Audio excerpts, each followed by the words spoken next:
Shout out to the women who move as they so please and do so unapologetically. To the women who ignore the outside noise and opinions of others. The women who understand their own assignment and will shake the room sooner than later. I hope you're having an amazing day. Tweeted by Brittany Sade. Hello queens, how are we all doing? Hello kings, I know we have quite a few kings listening too, but a big shout out to my queens. I know a lot of you who share the episodes, share podcast episodes, and even just share the podcast, the existence of it, because there's so many queens that don't know it exists. And I regularly get information either sent to me via email or via DM, and people asking me, Toya, where has this podcast been? Like, where have you been hiding? I'm like, Spotify, Apple, Google, anywhere that you listen to podcasts, I've just been there. So I just want to thank you all. Thanks for joining me. Thank you for choosing my podcast to listen to. It's actually not even my podcast. It's actually our podcast, because you all make the podcast what it is, and you all remind me of my why. And more than anything, as I always say, for me, it's about learning, growing, teaching and guiding. That's what the podcast and the platform is about. Couple of housekeeping, okay? Firstly, I was hoping to start my Twitter Spaces last week. And my toxic trait is that I overdo my workload. So I'll just take on stuff, and actually I don't have the capacity, but I will burn the candles on both ends to make it happen. And I realised last week that I actually can do a Twitter Spaces, but I actually can't do it right now because I have a wedding blessing in less than a week. And to think that I would start Twitter Spaces, have the wedding blessing, the academy has obviously gone live and we're still managing that and doing a lot of migration work for previous customers. It's just like a lot, and I think my toxic trait is just keep as busy as possible at the detriment of myself. And I had to just take a step back and have a conversation with myself, and something had to give. So we will be starting Twitter Spaces on the 1st of September, which I believe is a Thursday, so the first Thursday in September. And I don't know if it'll be done every week or bi-weekly, but we just know that the first Twitter Spaces will be in the first week of September.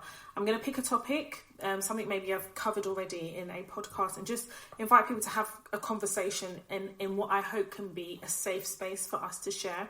And if you have any dilemmas based on the topic at hand, try and work through it on the Twitter Spaces. But more importantly, I want people to come and share their experiences, because I feel like there is community in being able to share your experiences. Number one, so that you don't think it's just you. Number two, so you can learn from others.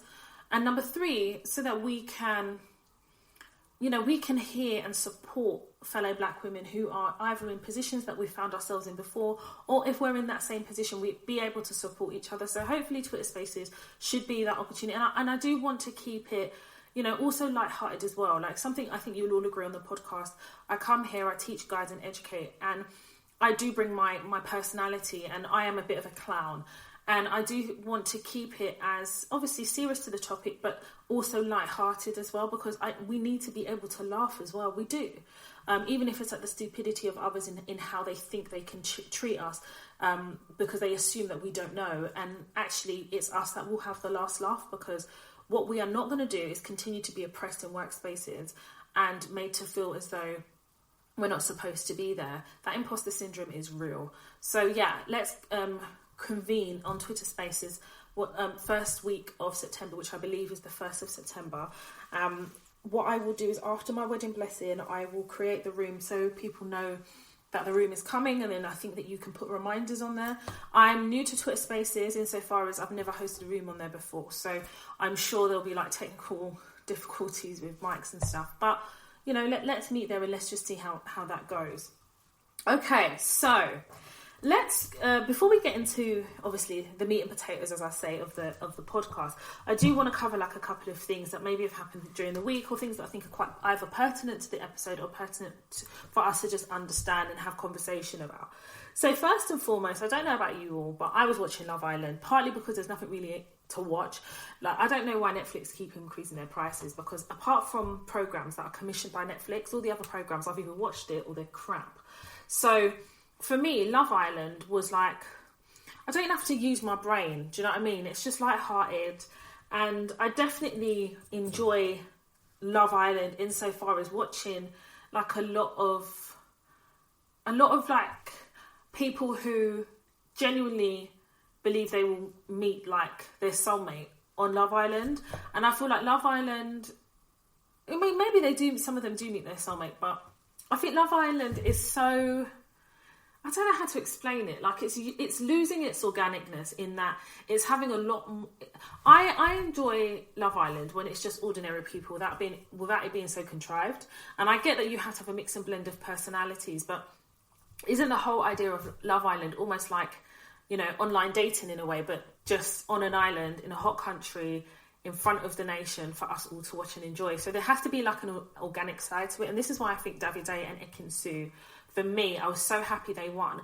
But they were really, for me, quite natural. And, you know, Davide, you know, definitely, you know, he has an ego and all of this, but he was himself. Ekin-Su is a joker.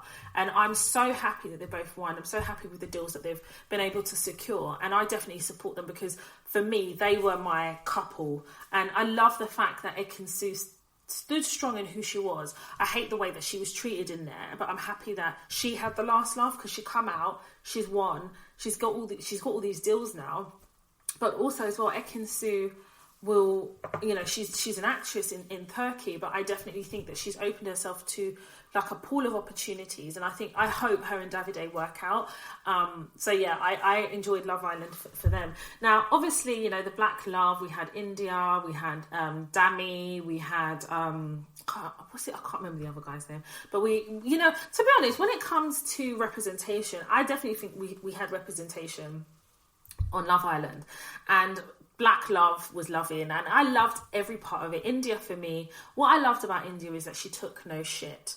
And it was there was a particular episode where, you know, Dami came in with from Casa Amor with Summer, and he said his summer's just begun and all of this. And I just love the sass India gave him back, because I feel like black women typically on shows like that, especially Love Island, we as black women, we understand the stereotype in what a lot of these shows do. And it was actually nice to see India being given the screen time to actually stand in herself, stand in her independence and her choices. And whether you like her choice or not, the reality is that she was a character. She was a memorable character. She's very beautiful, very fashionable, and she's very, you know, she's very much, for me, what I like to see on TV. We like to see people who look like us. It's not often we see that. So you can imagine my shock, as I'm sure a lot of you were shocked as well, is obviously Gemma Owen is Michael Owen's daughter. Michael Owen is ex-famous international football player, and now he's a coach, and, you know, her dad's a multi-millionaire. And that being said, the way Gemma came across was very cold. I think she's like 19 years old, very young, but very mature for her age. And I found that she was a lot more mature than some of the people in the house, but I digress. The point is, there was nothing about Gemma that kind of stood out in terms of, if you were thinking about brand deals from the perspective of the viewer, you know, the big deals are the Pretty Little Thing deals, let's be honest. We've watched Molly May now become, I think she's some type of director or consultant director or whatever she is of what do you call it now? Pretty Little Thing. So Pretty Little Thing is almost like the goal, and I think it's because they have a bigger budget to spend on celebrities, especially when it comes to Love Island. I think they're also sponsors of Love Island as well. So you can imagine the shock then that there was a poll, and I believe that poll was last week, and the poll was, who should get the Pretty Little Thing multi-million-pound deal? Should it be Gemma or should it be India? Now, apparently this poll was run twice, and on two occasions India was voted the person that everybody kind of wanted to win that Pretty Little Thing deal. Actually, today it was announced that Gemma Owen has signed a multi-million-pound deal with Pretty Little Thing. Now, I'm really hoping that Pretty Little Thing in the coming days will also announce India's multi-million-pound deal. But I think the bit that is like really pissing people off is it's two things, in my opinion. Number one, don't use India, full stop. Don't use India and her following and what she has created from Love Island to for clout, because it's almost like a form of gaslighting. I think they always knew they were going to give it to Gemma Rowan, if you want me to be honest. And it's the use and misuse of black emotions to try and elicit a reaction that I have a problem with. If you didn't want to give the deal to India, fair enough. But when you now pit India off against Gemma, and you have a poll, and you've asked a question which would appear to be genuine, and people have voted on 2 occasions, and India has won. What I don't get then why you'd give it to Gemma. I personally, I don't understand that. Pretty Little Thing for me anyway. It's a fast fashion brand. I mean, for me, yes, I've bought things from them before, but I'm starting to really, really see them as problematic. You know, during the Black Lives Matter movement, there was a lot of brands that were tone deaf. A lot of brands who are happy to take our coins, but when it came to supporting our cause or being a voice or being a beacon of some type of awareness, a lot of them were just happy to settle for the black squares and a blanket statement. Pretty Little Thing, you know, were caught up in a lot of the controversy around kind of being genuine, that representation of being able to stand in support of black women. And I think what's happened is, you know, as we all do in our community, we forgive these brands, and they do something else to further remind us that they don't appreciate, as black people, how we spend our coin, in my opinion. And in my opinion, I think the way they have treated India through the poll and it just feels like a whole debacle only to give it to Gemma is very problematic for me. It's very uncomfortable, and it's actually quite disrespectful, I believe. Now, I'm sure India's going to do well. She's going to get those deals. But I don't know, maybe it's because Pretty Little Thing have a bigger budget to sponsor Love Island. But Love Island, I think Pretty Little Thing is seen almost like the creme de la creme of deals. And if you look at even the aesthetic and the way they dress and the style, you know, India is the person that's more in line. There's more synergy between Pretty Little Thing and India's style. She has a presence online. Gemma doesn't even have a YouTube. You know, and I'm not saying you have to have a YouTube, but I think if you're going to go down the route of becoming a brand and things like that, we'd like to see a bit more passion for the brand by you doing certain things that would allude to the fact that you would want to work with them. I think people are looking at it from the perspective of, oh, you know, Gemma Owen is rich anyway, and I don't think that's the point here. I think the point here is basically taking advantage of us as a community, mistreating India in a poll and being very blatant about their disregard for the views and opinions that they solicited and asked for by running a poll. I don't know why you would do that, and it's uncomfortable, and I think that I need to personally take a step back and really reevaluate how I'm spending my money. In Pretty Little Thing, I haven't bought anything from them for a while, but I feel like if you're not going to give India a brand deal, I'm really going to have to think about why I spend my money for you to think that you could treat India like that and treat any black woman like that and think that we're just going to give you then our money. For me personally, I don't see how that works. So there's that. Secondly of all, there was something I spoke about on my Instagram, and I want to speak about it here. It's about Kim Kardashian, and it's more about, I mean, we all know that when it comes to appropriating black culture, she is the director, CEO, you know, Emmy award winning, in my opinion, the appropriator of the year goes to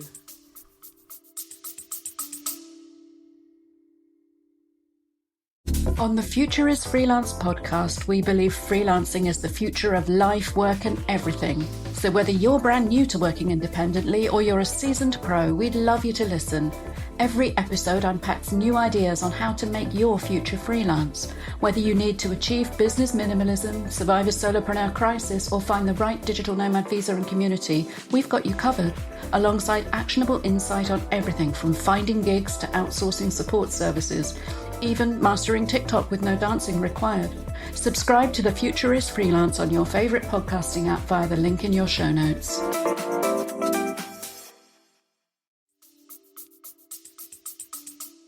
Kim Kardashian. And in a way, one can, you know, you can say that and apportion blame to her, but I think the buck stops with Kanye West, who made her his muse and gave her an all-access pass into the black community.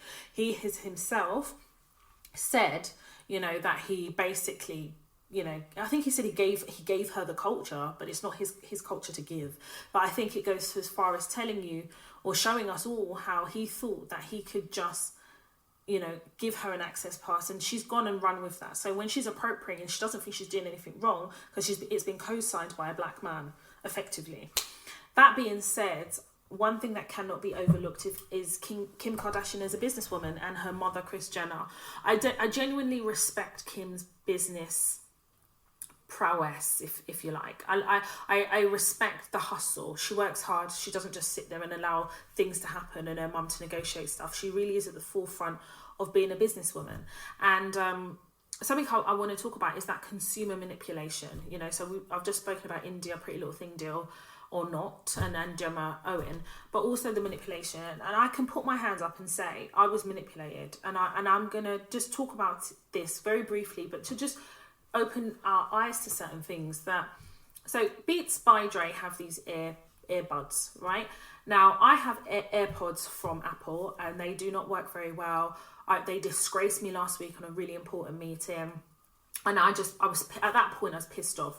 It doesn't connect very well, and then it connects to every other device than the one I have in front of me. And then sometimes it'll charge, and one will be more charged than the other. It's just a mess, okay? So I was like, you know what? I need to replace these, and I didn't want to replace them with AirPods. So as I was looking online, I saw that obviously Beats by Dre did a collaboration with Kim Kardashian. Now, Kim's aesthetic is very neutral tone colours. That's her aesthetic. You can see it in her Skims line. You can see it in her new skincare line. But that is kind of the aesthetic. It's very for me, I'd call it very earthy toned, very chalky earthy tones. So her collaboration with Beats by Dre has seen the same. She basically has worked with them and collaborated with them for neutral tones. So there's 3 neutral colours of earbuds from Beats by Dre. So basically Beats by Dre typically have them in black, I believe white and silver, and they've just repackaged them in Kim Kardashian's aesthetic. Now it's genius, absolutely genius. And the reason it's genius is because there's a beige colour, there's a caramel mid-tone colour, and there's a beautiful chocolate brown colour. And now we all know that when it comes to skin colour and shades of skin colour, everybody is different. But what she has basically single-handedly done is compartmentalise these shades in neutral tones in three different shades. And when you see these shades, you lean into 1 or 2. And in my case, I leaned into 2. And when I was listening to the reviews, a lot of what people were saying is, oh, it matches my skin tone, or I like the contrast against my skin tone. And I believe, in my opinion, is that she's very smartly been able to use an aesthetic that will appeal to a discussion about skin tone through the use of a brand. And, I don't think there's anything wrong with that at all. I just am shocked at how it is used as a marketing tool, and we all fall for it. Not all of us, but for me, it's not that I fell for it, but I needed earbuds. I needed something, and one thing I know I'm going to get is quality because it's Beats by Dre, and it just happens to be that I love the colour that I've chosen, which is the chocolate brown, and the byproduct is it's a collaboration with Kim. But I thought from a marketing perspective, it's absolutely genius, because what you typically, if you wanted to purchase one of these earbuds, you would lean into a shade. And you don't, for me, I'm not really too fussed about, it matching my skin tone. I'm more interested in the fact that it looks good. And the byproduct of it being chocolate brown and it matching my skin tone is a bonus, if that makes sense. But typically when you see earbuds and things like that, they're not neutral tones. I've never seen it before. And I believe now the way it's being pitched and marketed is that Kim Kardashian is now the pioneer for that. So we will probably see other brands do the same thing, but Kim did it first.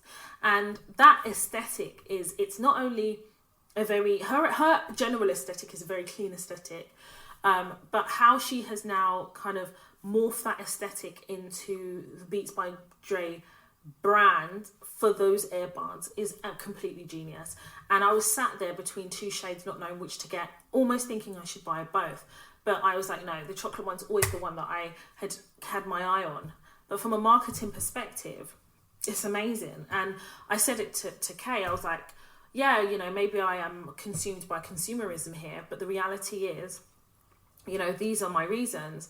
And the byproduct of it being a collab with Kim is just literally a byproduct. But the fact is, this has not been done before. The shades are beautiful. I love the chocolate shade. If there was another brand that did the same shade, I probably would have got it if it meant that it wasn't by Kim, but it doesn't exist. And it's those subtle things where Kim knows how to kind of spark certain conversations and then feels that she now has access to certain cultures, and she's doing it through marketing in a way. But I just wanted to raise that because I'm fully aware of it. And I can't, mine arrived today actually. So they're completely sold out on the Apple website. I actually purchased mine from, I was about to say Sainsbury's. Wow. I purchased mine from Selfridges and they came today because I just wanted to stop wearing my AirPods. And on that note as well, I'm just really disappointed with Apple generally. You know, it's kind of, the AirPods are kind of doing what the phones do. A new phone comes out, the AirPods start packing up, the other older phones start packing up. In this case, the AirPods are packing up. My friend sent me a message and it was like she was underwater. All I know is that it sounded like there was water and bubbles. I can't. So yeah, I kind of just wanted to raise that and just have that, not discussion, but I guess draw the attention to it, because it's just these subtle things that then morph into something else and create bigger discussions. So there you have it. So I don't know, you know, a lot of you, if you watch kind of sport and stuff like that. I was raised obviously in a male-dominated home, and I grew up watching WWC. Is it WWCW? And WWF wrestling. I grew up watching wrestling. My favourite wrestler was, I really liked Honky Tonk Man, but he was really weird a little bit as well. There was one called Vader something Vader I really liked. And then I started to really love boxing. So for me, it was like Mike Tyson, it was Frank Bruno, was it Evander Holyfield? I loved boxing. And I grew up watching it with my dad and my brothers. My mum would always cringe, but anytime Mike Tyson was fighting, she would always watch it. So a lot of us grew up like that, right? We watched boxing, and you know, that was, I can't remember what channel it would be on, but I'd always remember it being on like either a Saturday or a Sunday. So then obviously watching Anthony Joshua, his success and his growth in boxing has been amazing, especially as a black man, and watching him, you know, win championships. And I believe he's a millionaire. Of course he's a millionaire. He's got all these brand sponsorships. But something that has been really clear to me in how his brand has been created is this whole being perfect, this whole perfection, the need to be kind of that clean cut perfect. And I get it, because, you know, when you're going into a sport that in America is more black dominated, either here in the UK or in Europe it's more white dominated, and he obviously represents the UK here as well as himself, I completely understand that, you know, he needs to kind of change, or, you know, change is the word. He has to kind of change to kind of be able to navigate his spaces, because his workplace is boxing, you know. And I think you would have all seen his recent match this weekend with Alexander Usyk. And typically I'm going to say that Anthony Joshua is not my favourite boxer. So when he's boxing, I don't necessarily go out of my way to watch it. And unless like he's fighting someone really interesting or something, then, you know, I think when he had the fight with, is it Klitschkov,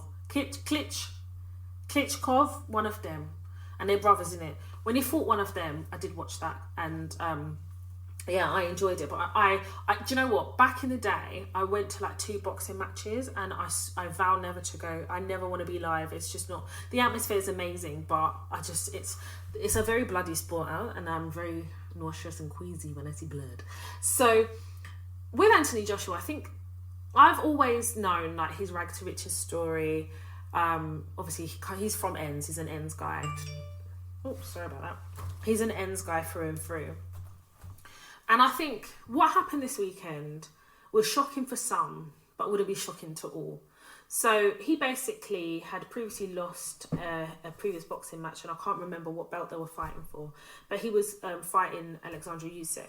So this fight this weekend was a rematch, and Anthony Joshua lost. Now, losing isn't the issue. He's lost before, and he's lost boxing matches before. Do you know what I mean? I don't believe this is the first one. But the reality is, whether it's the first, second, or third, he's lost this boxing match. But the issue people have is the way he dealt with it. He had a full-on meltdown, and it went against the entire brand that he had created of being like this happy-go-lucky, focused boxing guy, takes it in his stride, ultimate professional, and he had a meltdown. And it was the way he had the meltdown. I couldn't watch it from start to finish. I had to watch it in sections because it was uncomfortable. It made me cringe because in my head I was like, I don't think he's understanding that this whole thing that he is doing is basically showing the mask dropping.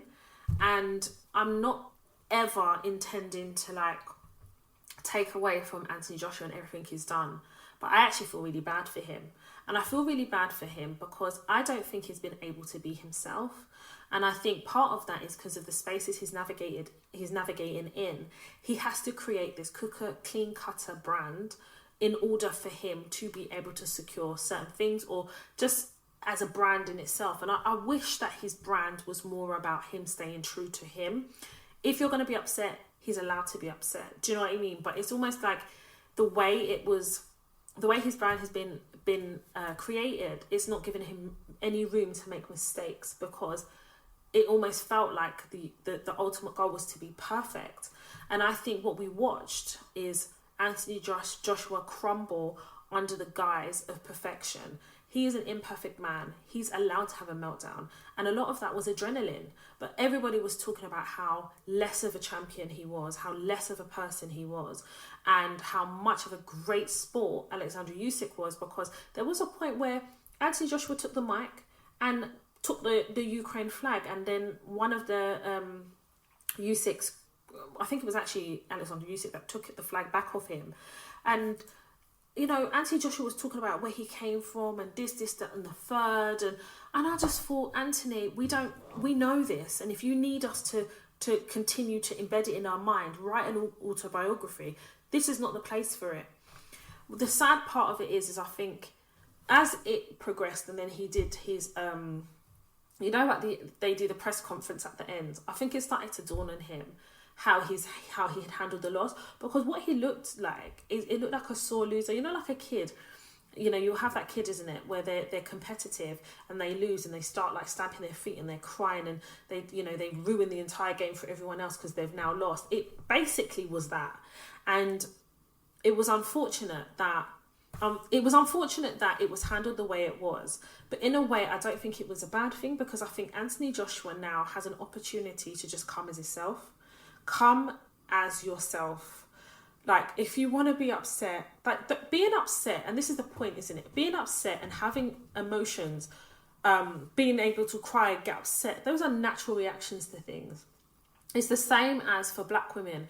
If we're annoyed, we're not just annoyed in isolation. We are an angry black woman.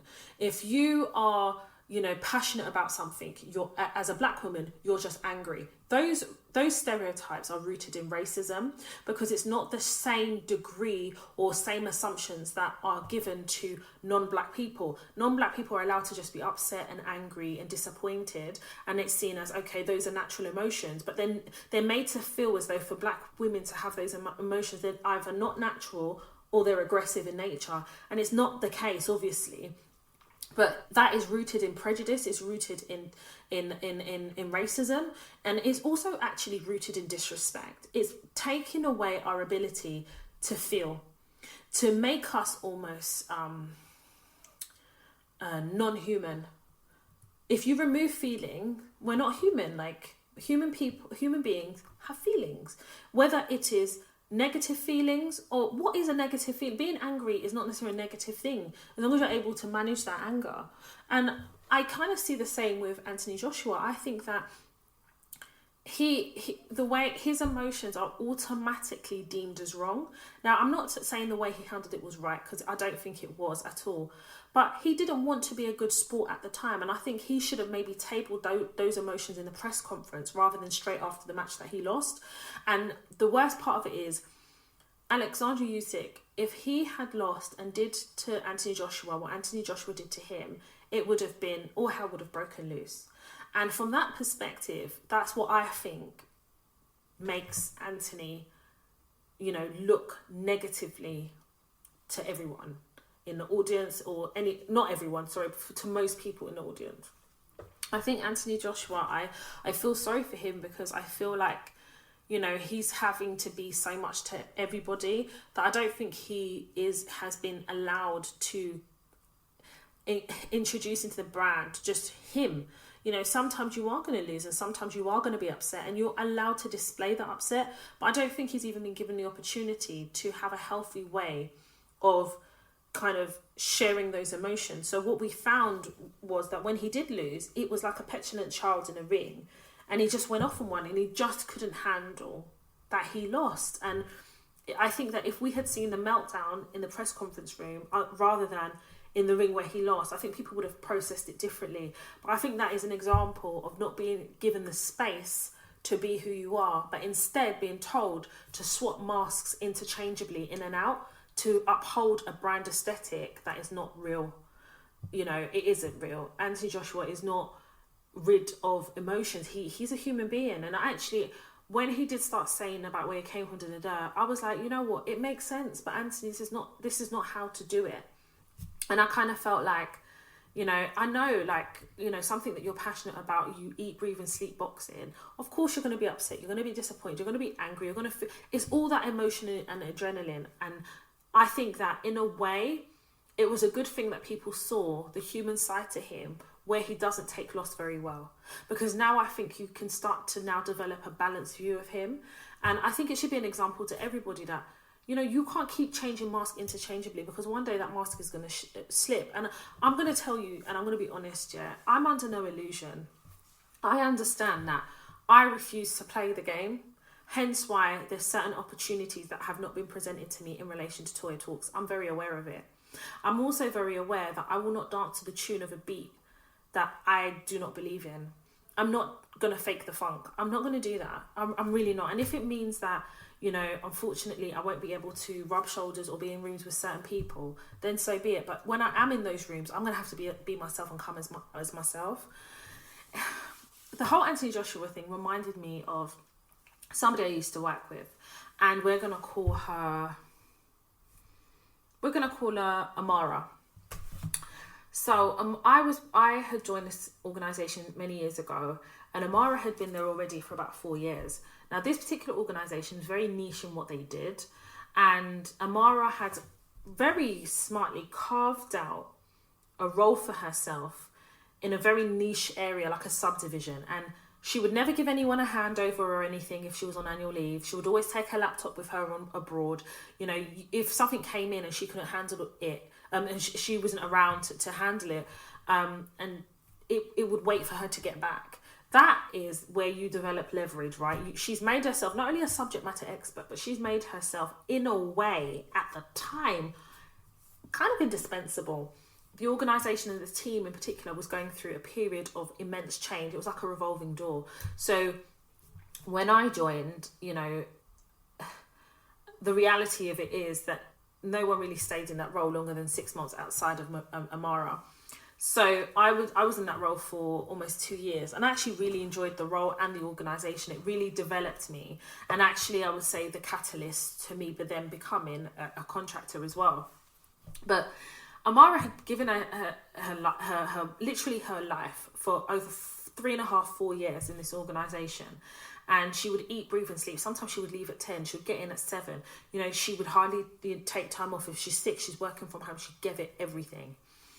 And basically they had said that they wanted to offer training contracts if anyone was interested. And I'd already been clear to them that I don't want to be, a solicitor or a lawyer. I'm happy to be a senior commercial contract manager. That's, to me, it makes me the most money, but also I'm very good at contracts, so I'm not interested in becoming a solicitor. So they, Amara then decided to take up the opportunity, and she applied for the role, and she got rejected. So you're encouraging us to apply. Amara applies, and you reject her. And she took it really badly. And I think it's because she felt like she had poured everything into this role. That would, the training contract would be kind of compensation. I think she thought it was in the bag. She was upset. And I remember and I'd already been there, I think 6 months by the time this had happened. So I had 6 months of being able to do my due diligence, understand the way the organisation works, and then I'm watching them mistreat one of their best staff members in the team. Bearing in mind, the team had gone from 6 people to 3 people, me being one of them. And it was hard going, it was a lot of work, And Amara said to me one day, she says, Toya, what should I do? I says, well, you've got one of 2 options. You can leave and find another role somewhere else. You're in a niche area, you'll just go to the competitor and you can earn the same amount of money. But what is it that you really want? And she said, I want this training contract. I said, well, you're going to have to now put yourself in an uncomfortable position. She goes, but Toya, I can't get over the fact that I was not good enough. And I said to her, well, you're going to have to play the game. Long story short, Amara then basically started looking for roles. She looked for contracting roles, she looked for perm roles, and she got 2 offers, one being from a competitor. She went to the head of legal, because at the time where we sat, we didn't sit in the legal department, and we would go to the legal department if we needed advice about certain things, because the legal department that was in the organisation weren't commercial, so they relied on us to do the commercials and do the contract stuff, and only go to them if we needed advice. So they were more advisory because they were focused more on more litigation to do with the company outside of the commercial stuff. Now this kind of weakened the organisation's position because they were heavily reliant on Amara. They were heavily reliant on her insofar as she had the sub niche within the team. She knew it inside and out. And actually, there was nobody that had her length of service, nobody who had her expertise and experience that could easily replace her, so she can't just be swapped out.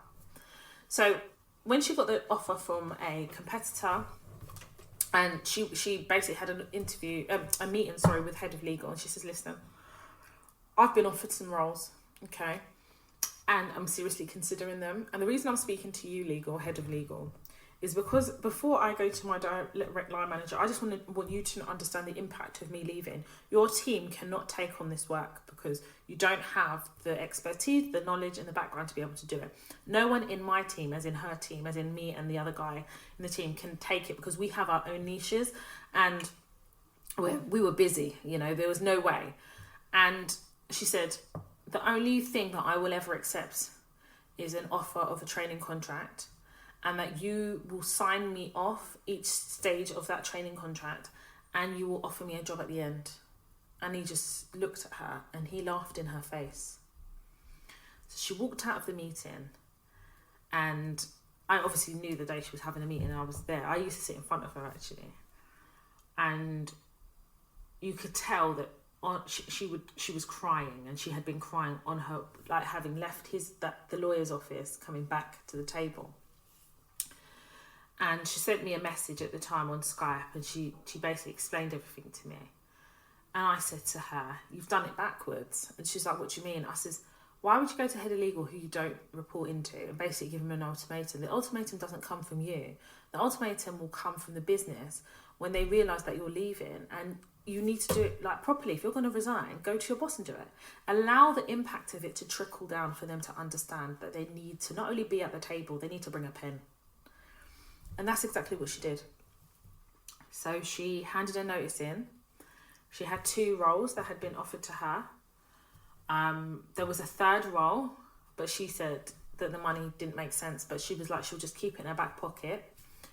And when she resigned, the impact and the ripple effect of her resigning was massive, because number one, There was no one to easily replace her.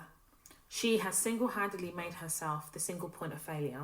So effectively, if something happened and she wasn't there, it wouldn't get done, that it would get dropped. I couldn't easily go into her role, and I didn't want to. I had my own niche, and everyone has their own motivations, but I wasn't even interested in her subject area. About a month later, she comes into the office and she says to me and the guy in the team, she says, I start my training contract next year. And I was just looking at her, and she said to me, listen, Toya, I've realised something. And I was like, what? She goes, every time I come here, I'm really nice. I'm always nice. Yes, all the time. Yes, yes, yes. And the one time I needed them to say yes, they said no. So once I get my training contract, and they offer me the job to go, like, to become a lawyer in their team, I'm not going to take it. I'm not interested. Because they need to understand what it's like to feel the no. And they need to understand my value. And the only time they're going to understand my value is when I take what I need from them. And then when they are left with having to replace me, they're going to know how great I was here and how great I am here. By the time I'd left that organisation, she was just about finishing her first year of that training contract. I think it was 2 years of a training contract. And the greatest lesson that I learned from her situation is she was willing to put on any mask she needed to be able to navigate. And the mask slipped slightly when they mistreated her, and they basically they encouraged us to apply for a training contract. None of us were interested. She did, and they rejected her, knowing her value. But when her mask slipped, rather than have a full-on meltdown, which, to be fair, she would have been justified. Imagine for 4 years you've given your life up. You've broken up, well, at the time, she'd broken up with her boyfriend endless times because of her need to kind of just be working, and everything about her life was her work. She'd go on holiday. I remember one time she went to Singapore, and we had an office in the Singapore office, and she took her laptop. She's on holiday, by the way, and she went to the Singapore office for 2 days on her holiday, just so that she was present there, because her key stakeholder was in Singapore. She really knew how to navigate, her internal stakeholders. She knew how to make herself almost like into the fabric of that organisation, not just domestically, but internationally, because she realised that in order for her to have a leverage that would make sense, she had to spread her wings wide, and she was willing to do it. You see, Amara never allowed the mask to slip enough for that to be what people remember. You see, people will never, I always say this thing, you see, when somebody's doing stuff and antagonising you and you lose it, they will never look at what happened to lead up to you losing it. The focus will be on your reaction. And I 110% see that with Anthony Joshua. No one was talking about how great he was and how this and the third and all the things he's achieved. People were focused on his meltdown and what that meant and how confused they were, because that's not how he behaves. But rather than look at it from a perspective of, actually, do you know what? This is the only time, he's had a meltdown. And this is, and just rally around and be supportive. No, they weren't doing that. But I think it's also a classic example of what happens when the mask slips and you're mentally not prepared for the loss. You see, had Amara been prepared for the loss, I don't think she would have taken it as badly. So, for example, when you apply for a job, it's 50-50 if you're going to get shortlisted or go to the next stage. But I think a lot of us are so fixed on certain jobs, we don't allow ourselves to also consider the possibility that we may not get it.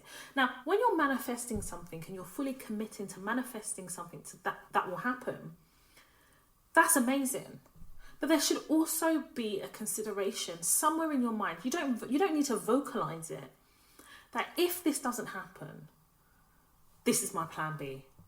For me, a plan B is the way that you deal with your plan A not happening. It's not you willing your plan A not to happen. It's just a way of you processing or considering an alternative. You see, Anthony Joshua told himself he was going to win. And whilst I agree with manifestation and how it works, I don't think he ever allowed himself to consider the possibility that he may lose because he's lost before. And I think on a personal level, And just even in life, whenever I am doing something in my career and things like that, yes, I'm confident in my career. Yes, I'm a subject matter expert. Yes, I am focused on manifesting the things that I've intended for a certain project or a certain role. But there is this thing at the back of my mind that does consider a plan B. So, for example, a classic example is you apply for a job, you get the job, you go through certain stages of interview, you get your offer, and you're on your probation. If you go and listen to the probation masterclass, I'm really, really clear about what probation is, and I'm very clear about how to navigate a probation to stand yourself in a good chance of passing that probation. But first and foremost, a probation period in any person's job is you dating the job. It's a mutual dating opportunity. There's no commitment from either side. There's a tentative commitment through a contract, but that's on the basis that the probation is passed. So if you are dating this role, why are you allowing yourself to be wholly exclusive? Surely your plan B should be the consideration that maybe you might not pass it. You may want to pass it so badly, but you have to allow yourself to also have a plan B just in case. And that just in case is still having interviews, still keeping in contact with recruiters, and not completely shutting the door of other opportunities until you've actually had it confirmed in writing that you've passed your probation. That's how you deal with things like that. Do you know how many emails I get in the mailbox of people completely have, and I get it, complete meltdown. Your probation period has either been extended or your contract's been terminated within probation. And it's happened to me. For me to have been able to produce the probation masterclass and give as much detail and use a lot of my experiences to be able to help you to pass your probation, is because I was in a situation years ago where I had given my all to a probation period. I was like, oh my God, I was just so happy to have this job. This organisation was amazing. I'd worked so hard. I continued to work hard. And then I was working for a manager that didn't ever speak about anything that was wrong with my work. My probation period was 6 months. Why in the 5th month are you coming to me telling me all the things that are not good about what I do? But for the last 5 months, you've done nothing to support me to pass my probation. So when my probation was extended, I was floored. The mask slipped, because let's be honest, when we go into work, we have different masks to deal with these to deal with the microaggression, to deal with the toxicity. We have different masks at work, 100%. You go as yourself, but you understand that, for example, a mask may be when you're in a meeting, does your accent change and is a bit more posh because of the audience that you're addressing? That's a mask. And there's nothing wrong with that, as long as you still have the essence of yourself when you're going to work. That's my thing, okay? So for me, I'm always going to be Toya, but I'm understanding how to navigate in certain spaces. So I'm happy to put a mask on, but what I will not do is play a role that does not belong to me. But then the problem I had was I gave myself to this job, cut all opportunities, and my probation period was extended without notice. And then the worst part of that is, it's like you're on a desert island and you're just like, shit, I never considered for a minute that I would not pass this probation. And part of it is because they lead you on, isn't it? When they're not talking about anything to do with your probation and they wait to the last minute to tell you just before, you're thinking you're going to get confirmation that you've passed. These are all the things you've done wrong. They'll never tell you how they're going to help you resolve them or anything like that. They lead you on. It's exactly like dating. And people, you're meant to be dating, but you decide that you're going to be exclusive. This person you're dating, you think everything's great, his or she is leading you on, only to then say to you it's not working. But you had the best time over the last 6 months, but it's not working now. And that person blindsides you. That's exactly the world of work. It's exactly probation periods. You cannot allow yourself to be blindsided during a probation period because you need to date the job.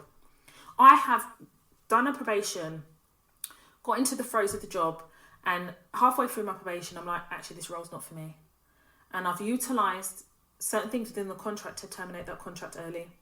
If you listen to the probation masterclass, I talk about these things all the time.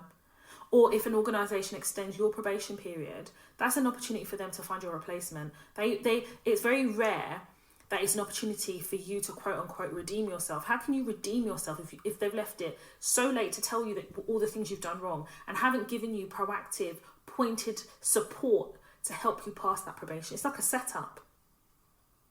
The mask slips when you're unprepared. The mask slips because of fear. the mask slips because of shock. These are all the things that were exhibited by Anthony Joshua. And you've got to remember, the boxing ring is his workplace. When he's training, that's his workplace. That's his workplace. The biggest lesson I learned from Anthony Joshua and what happened there is, number one, he's human. Number two, he wears masks when he goes to work too. And it slipped on Sunday. But how many of us have been in that situation where it slips? But how many of us hold ourselves accountable for allowing a situation like that to occur by not considering a possibility that we refuse to because we don't want to be seen as negative? A plan B is not a negative. A plan B is just in case, because you never know. The whole idea about manifesting is truly being convicted, and about something that is going to happen, but it's also about being reasonable about it happening. So when I'm manifesting things, when I'm doing my vision board, I'm very reasonable about what is attainable, and I'm very proactive with creating situations to make it attainable. But there is also a plan B. There's also a consideration that if this doesn't happen, how else could I possibly achieve this? If this doesn't happen, am I able to maybe do it in 2023? You know, things like that, about being reasonable. And I think it does stem from us not being very kind to ourselves. And I think society has created, and especially with Anthony Joshua, and his inability to make a mistake.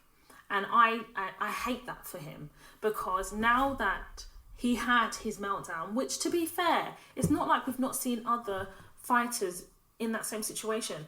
Mike Tyson, oh my God, he loses a match and he's pissed off, mate. Everyone's getting it. But Anthony Joshua, it just feels different with him. And I don't know why, but we all can learn something about what happened on Sunday and how he dealt with it.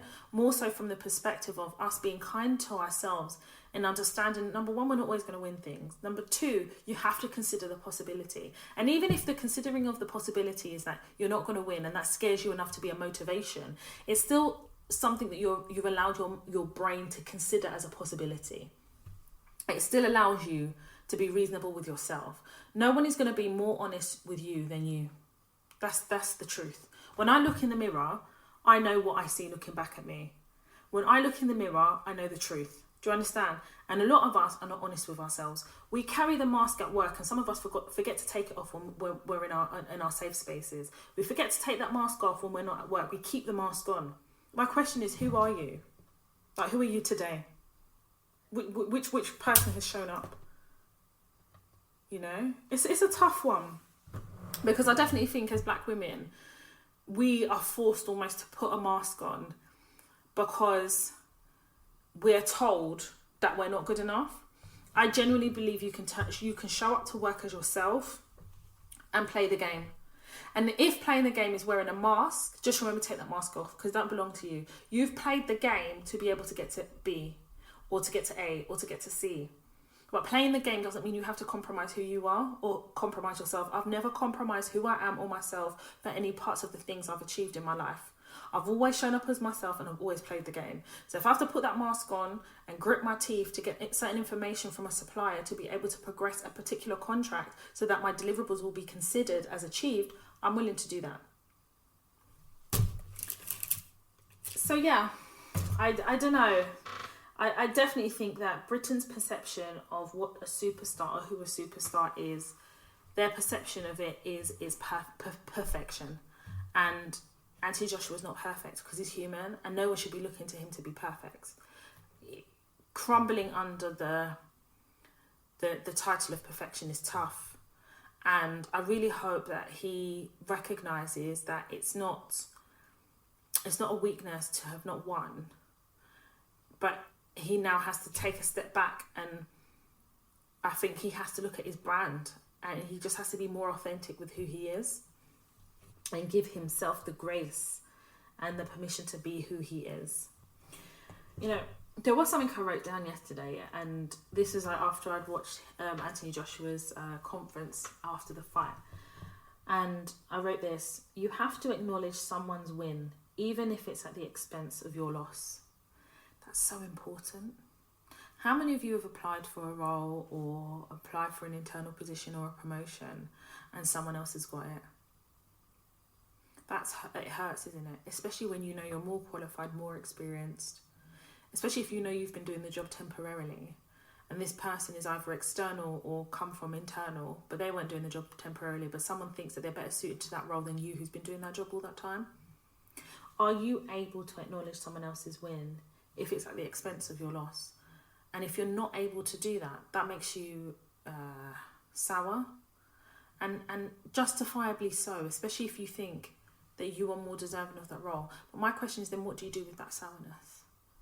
You know, when I was working at a particular organisation and I found out that the men on the team were earning a lot more than me, even though I was the one training them and literally sacrificing my time and effort to make sure that the team were progressing, and I was told I couldn't get any more money because they're not creating senior roles, and it was just, a flat structure. I was crumbling under that flat structure. So when my boss had left, I thought I could do a job, because I'd been doing a job, just didn't have the title. And I will never forget the director of the team called me into a meeting, because I think he was worried I was going to leave, and I did end up leaving, but he was worried. And he says, Toya, I just want to reassure you that even though there's a lot of changes in the team, so and so is leaving, I just want you to know that you're valued, is what he said to me. And he says, I really want you to be in charge of so and so project. So he wasn't offering me the department head role. He wanted me to be in charge of a project that would make him look good. And it made me feel very, very, very sour. It made me feel angry. So I'm good enough to be your lackey, because that's what it is really. I'm good enough to do that particular project in the same capacity as I'm now, earning the same money. But I'm not good enough for you to think that I could ever do the role of my manager. You're not going to ask me to apply. You're not going to encourage me to apply. You're basically having a meeting to let me know, it's a subconscious thing. Don't apply for that role, Toy, because you're not going to get it. This is the role I have planned for you, and that's what I want you to do. And then I watched an external man be hired for that role who has no experience in what we do. He'd worked for a company in a similar field, no experience. Then when he came and he got the job, he then copped an attitude because I wouldn't train him on certain things. I said, my job is not to train you. My job is to do my job, and and at the end of the day, escalate certain things to you. My job isn't to train you. And then I realised, something? You see this sourness, this communication from my director at the time to basically tell me I wasn't good enough for that role.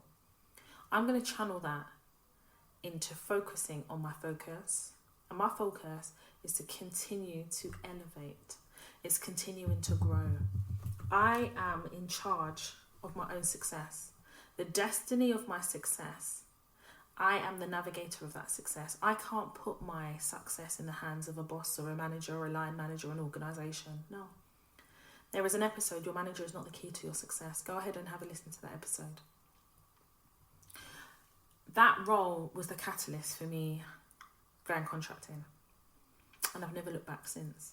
And then when I resigned from the role, this man, the director, was calling me. Everyone's ringing my phone. But I'm not good enough to be made head of department, but you're ringing me because it doesn't suit you for me to leave. You see, I was so sour about not being asked to apply for that role. It wasn't that I was annoyed at who'd been employed.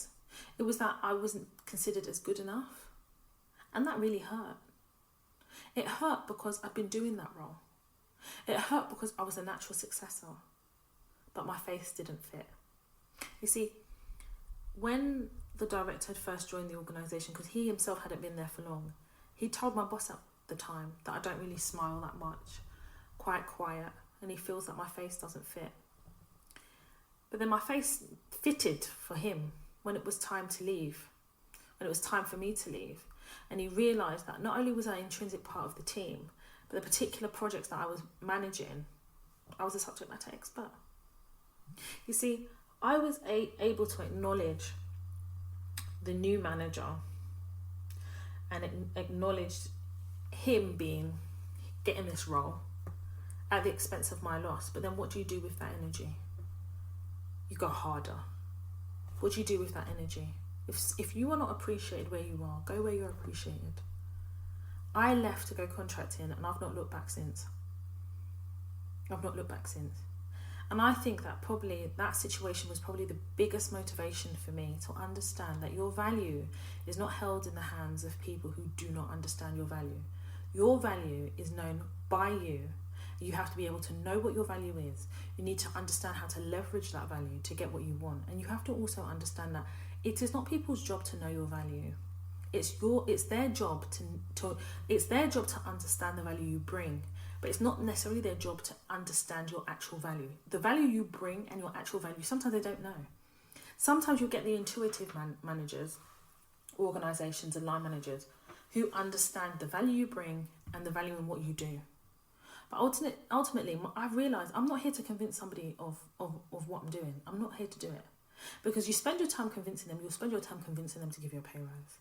You'll spend your time convincing them to change your job title, and I don't have time for that. If I've resigned and then you offer me a more senior role, more money, I genuinely have to think about whether I'm going to accept this, because does it mean that every time I need you to acknowledge the value I bring, I'm going to have to leave? And that was my thing. Now, the irony is that I left and came back as a contractor, and they ended up paying XXX times more money than when I was a perm. Checkmate. You have to acknowledge someone else's win, even if it's at the expense of yours.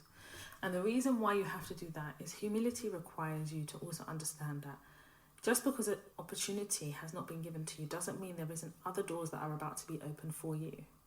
In fact, had that whole situation not happened, I may have still been in that organisation and not even considered to take the leap into contracting.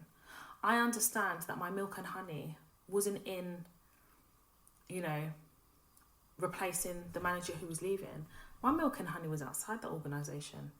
And for me, what I understand from that is sometimes, yes, you have to acknowledge your losses and other people's wins, but you have to also acknowledge where your win sits too. And sometimes your win may not sit in that particular organisation. Your win may sit in the next chapter. Food for thought.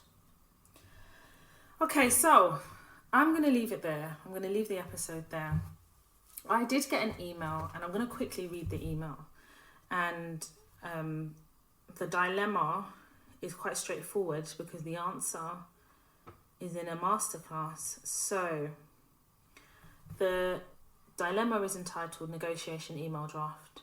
Hello, Toya. I'm a new listener to the podcast, and so far I've learned so much from you. Thank you very much for your wisdom. I don't really have a dilemma, but I could really use your advice. I'm a recent master's graduate and going into my second job in the NHS. In that first job, I went from a band 2 to a band 4 within 6 months. In this role, I was working at a band 4 that was capped at 22,000, and that's what I was gaining. But in this new job, I'm capped at 26,000, and they've offered me 23,000. I want to negotiate, and I wish to know how to go about this. I only have 4 weeks to decide. I hope you see my message, and God bless. Okay, so first and foremost, are you hoping to negotiate from 23 to 26? And if I make that assumption to be the case, I do have the negotiation masterclass. In that masterclass, I basically teach how to negotiate. Negotiation is an art form. You have to learn the basics and understand the leverage, bargaining strength, and understand how to negotiate. Now, I don't just talk about negotiation from a salary standpoint, i.e. in the private sector. I talk about negotiation from the perspective of public sector, where you have bandings, and I discuss how to negotiate your salary. You see, within that masterclass, I give you a well-rounded understanding of negotiation from the point of understanding how you open a negotiation, where the middle ground is, and where your walk-away points are. I also talk about how to collate information that will bolster your I can't think of the word now, that would both bolster your position and your bargaining strength in negotiation. You see, people go into negotiations without a strategy, and this is why they never get what it is they're trying to negotiate with or for. And this is why sometimes in a negotiation strategy there's a win-lose, and that person's on the losing side because they haven't been able to strategically understand how to negotiate, so they can at least get something either reasonable or exactly what they want. The negotiation masterclass for me is also an opportunity to be able to share the blueprint of how I negotiate. I negotiate every single contract. As a contract, I negotiate everything. Sometimes I don't even just negotiate the salary. I go as far as the notice clause, the exclusivity clause, the mobility clause. I negotiate all these things, and I discuss it again in the negotiation masterclass. Now, all the masterclasses are agnostic, so it's not specific to a particular industry. And the reason I've done it that way is because I've worked in many different sectors. Many different sectors. So I understand the banding process, especially in the public sector. I understand how it works in the private sector where they've got a bit more budget, and some private sector organisations have tried to introduce banding in order to cap your ability to negotiate. Organisations want you to negotiate, but they're relying on you not to, because some of you won't, because some of you, number one, don't necessarily understand your value or know it, but also some of you are worried about some type of ramification of negotiating, when I think it's important that you negotiate so that you're in a win-win situation where the organisation wins and so do you. So I will get my assistant to respond to you so that you know that I've addressed this dilemma on this episode. And as far as you said it's not a dilemma, I think it is, insofar as you need a bit of guidance. And for me, I've always said if there's any guidance to be given, it has to be done through the podcast so that everybody else can benefit. But the answers to what you're asking me for is in the salary negotiation masterclass. And actually, I maybe need to alter the title a little bit because it's not just about salary, it's just a negotiation masterclass, and I do cover salary negotiations. Anyway, I'm going to leave it there. I hope that you have enjoyed this episode. I hope it resonates with you. I hope that you're able to draw some either, knowledge or some parallels to what I've discussed here today. I want to thank each and every one of you for all your support, and I do it every time because honestly, if it wasn't for you sharing the podcast, if it wasn't for you talking about it in your group chats, I wouldn't have a podcast. If it wasn't for the support you render onto me, honestly, you all remind me of my why, and I'm so grateful. I know there's a lot of you that re-listen to previous episodes, or when you're going through something, you'll go on the show notes to find an episode that will be able to help you and relate to your situation. So again, I want to thank you. Like I said before at the beginning of this episode, I'll be starting Twitter Spaces the first Thursday in September, which I believe is the 1st of September. If you want to follow me on social media, I have my personal Instagram page, which is Toya_Washington. Of course, the Toya Talks podcast Instagram page, which is Toya_Talks. I am also on TikTok, which is Toya_Washington. And of course, Snapchat, Toya_Washington. If you want to follow me on Twitter, my handle is Toya_W with the hashtag Toya Talks or Toya Talks podcast. If you want to follow me on YouTube, my YouTube channel name is At Home with Toya. I have to upload a vlog. I literally have a vlog waiting to be uploaded, and I haven't been able to do it because of this wedding blessing. I want to thank you all for joining me as always, and your patience is, God, you guys are just amazing. Now, the next episode of the Toya Talks podcast is scheduled to be on Tuesday the 30th of August. I just want to put you on notice now that I don't actually know if I'll be producing an episode that day, because I would have already just had my wedding blessing, and I don't know if I'm going to be too exhausted from the wedding blessing, especially the come down of all the organisation, which has been going on for over a year now. But I just wanted to let you know that if I do an episode, fantastic. If I don't, it literally is because of the wedding blessing, and then we'll be back the following Tuesday. My water bottle. Anyway, I am going to edit this episode and upload it for you all. I want to thank each and every one of you for your support, for your love, your blessings, and we have quite a few episodes coming up. One is marriage or mortgage, or mortgage or marriage, I don't know. Actually, marriage or mortgage sounds better. And there is a series on Netflix called Marriage or Mortgage, and I need you all to go ahead and have a watch of that. And at some point we will be discussing some of the themes there. I'll be discussing my experiences because Kay and I applied for another mortgage because we built a house and we moved house, and we're also having a wedding blessing, and we also actually officially got married in 2021. And yeah, choices had to be made and decisions had to be made, but for me the priority is the mortgage. But we managed to do both, but prioritize the mortgage. And I think we have to have that discussion. I think we also need to discuss how much people are spending on their weddings. Some people are borrowing money for this lavish wedding that will last a day, and then having this massive bill at the end that they're going to have to pay back. Perspective, financial literacy, let's discuss it in a future episode. My name is Toya Washington, and you have been listening to the Toya Talks podcast.